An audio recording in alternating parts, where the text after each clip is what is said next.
am lu muy doxee. voilà.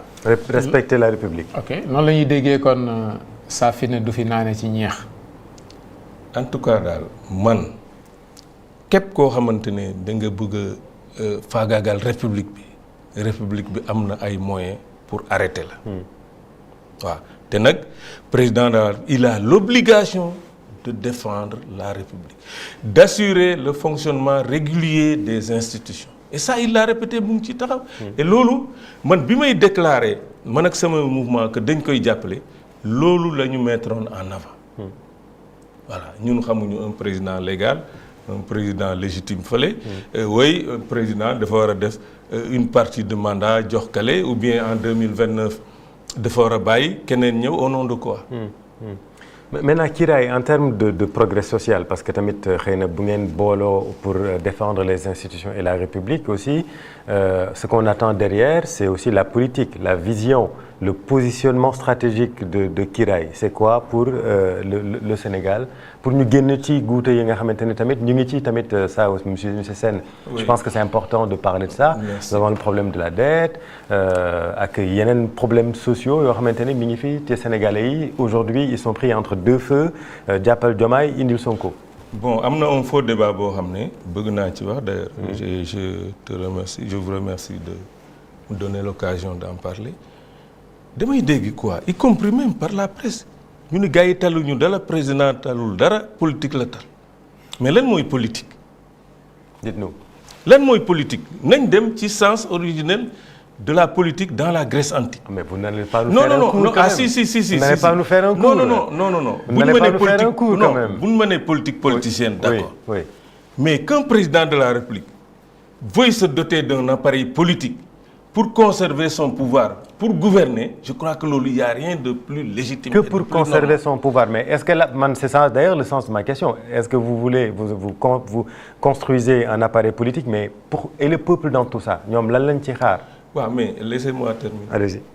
Alors le président il doit se doter d'un appareil politique fii képp ku ñëw soit appareil politique moo la indi ou bien après da ngay ut sa appareil politique est-ce que président mën na def li mu namm pour Sénégal sans cet appareil politique xoolal aujourd'hui difficulté yi am Assemblée nationale. donc mais il faut pas reprocher au président là de vouloir avoir un appareil politique avoir une majorité qui lui soit favorable à l'Assemblée mais bu ko deful lan lay def mënul def dara. mais mën nañ inquiété wu que Sénégal ngeen dugal ko ci campagne électorale. bu présidentielle boo xamante ni campagne bu 3 ans quand même. waaw mais qui parle depuis 2024 de 2029 que moom day nekk président. Diomaye ak Sonko. non je suis désolé. le président kenn mësu ko dégg en tout cas ku ko dégg na ma génneel kii bi mu ne je serai candidat en 2029. oui ça il l'a pas dit il l'a pas dit c'est vrai. voilà donc mais am na koo xam ne loolu lay wax. am na sax ay mouvement yu créé wu déjà ne il sera candidat en 2029. mais yéen tamit commencé ngeen ko wax Abdourahmane Diouf il le dit partout aussi. oui mais moi daal ce qui m'intéresse mooy président li muy wax. président dégguma fen mu ne je serai candidat en 2029. maintenant nag je trouve que il en a le droit parce que constitution moo ko may. voilà donc loolu pour man mais encore une fois. je pense qu'il considère que pour le moment. il doit travailler pour jeexal avec succès mandat bi nga xamante ne moom la ko Sénégal yi jox ba 2022. Maintenant en termes de progrès social fan ngeen ñu jëmee lan la ñu mën a xaar ci bu ñu génnee ci coowal politique yi ñu nekkee. mais tout est politique dans la vie en tout cas au niveau de l'État tout est politique et débat boobu dama bëgg ñu arrêter ko. parce que vraiment c'est un faux débat. pendant que le président mu ngi defar un appareil politique pour pouvoir gouverner. mais est-ce que le gouvernement ne fonctionne pas? Le ministre de la communication pour parler de la presse. Oui. Il y a eu des problèmes. temps yi mu ngi wër presse bi pour xool nan lay waxtaanee ak presse bi pour seen difficulté wàññeeku. Les chantiers qui avaient été suspendus est-ce que ça n'a pas été débloqué? Moi maire de la commune de Niakhar lundi on a accueilli les ministres des infrastructures le ministre de l'enseignement supérieur ñu ñëw pour réceptionner le campus pédagogique de l'université du Sine Saloum. Mais alors encore une fois vraiment nañu bàyyi ce faux débat qui consiste à vouloir faire croire que ni le gouvernement le président ne fait que de la politique politicienne c'est faux. Il est en train de mettre en place un appareil politique parce que nag loolu bu dee moom bëgg na continuer de gouverner il faut que mu am ko. parce que loolu mooy dëgg. boo ko amul nga ne da ngay def politique sociale ak yooyu doo dem fenn. voilà donc loolu gouvernement bi mu ngi liggéey le ministre et ça aussi je le souligne le ministre en charge des finances et de l'économie mu ngi waxtaan ak FMI. mu ngi waxtaan ak partenaires yi. pour que situation bi ñu nekk nii parce que aujourd'hui moi je reste convaincu que il faut que ñu am un accord avec le FMI. il faut que ñu am ko. bu ñu def di populisme souverainisme loolu ay faux débat la et d'ailleurs même je crois que loolu dépassé na. leer na maintenant en tant que technicien vraiment pour yow loolu. il faut que ñu am un accord avec le FMI. Oui. Pourquoi c'est important?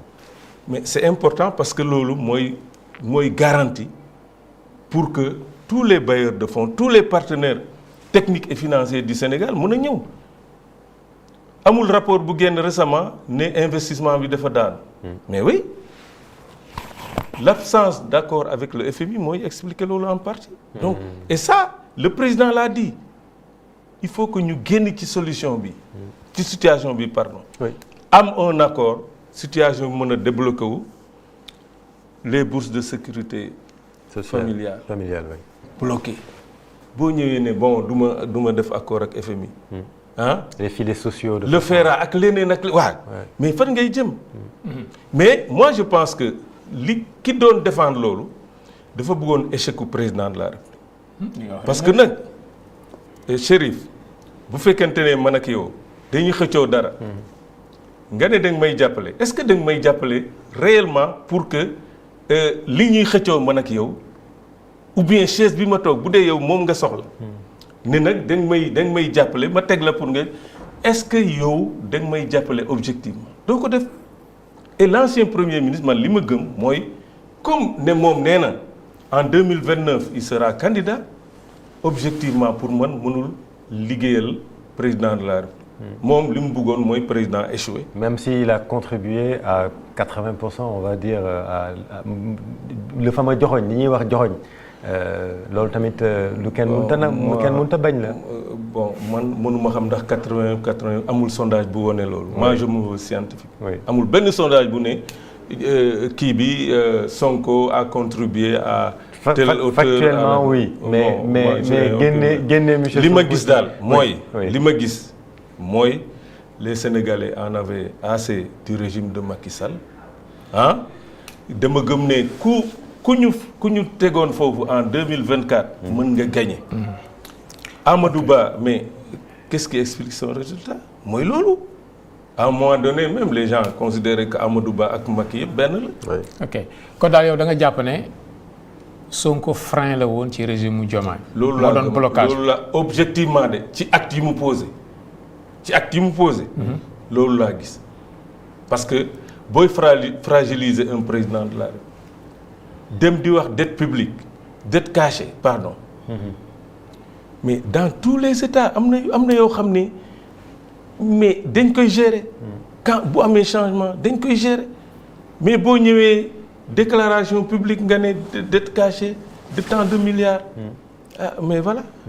Alors maintenant loolu sax je crois que c'est derrière nous parce que lui-même il a dit que bi mu koy wax amul woon tous les leviers. mais conséquences yi lan la. man bu doon déclaration bi rek. amul problème mais conséquences yi mu ñuy poursuivre ba xaw ma kañ lay na. et c'est ça qui est dommage une déclaration malheureuse qui nous coûte très cher. waaw bon. Peut-être son choix pourquoi Diomaye et pas Amadou Ba parce que ñuy fàttali ni. liggéey ngeen yéen ñaar tey jii Amadou Ba.